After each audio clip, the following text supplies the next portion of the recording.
Rolex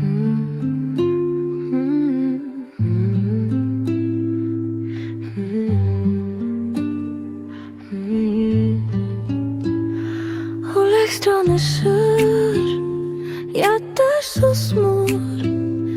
Her iz bir gün yine diriler. Hilas edək Təbrizi, orada qalıb tariximin izi. Susmur içimdə bu səs, bu nida. Bir millətin yaddaşıdır hər iz burada. Etməli azad onu bir gün, çəksələr də çarmıxa bizi bugün. Ümid ölümür yaşayır qəlbdə, bir gün yazılar tarix yenə başda.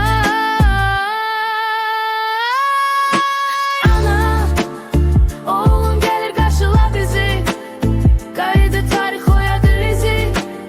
Bakı bizim atamız, Təbriz bizim anamız. Ana, oğlum gəlir qarşıla bizi, qayıdı tarix oyadır izi. Bakı bizim atamız, Təbriz bizim anamız.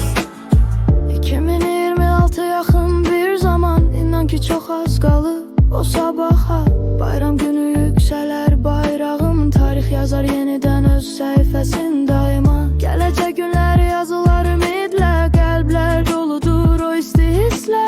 Birlik olarsa bu xalq ayaqda, heç bir güc dayana bilməz qarşıda. Gülüstana yazıldı bir zaman tarix, unudulmaz yaddaşda qalan deriz. Geçmiş dərsdir, gələcək ümid, millət yazırıq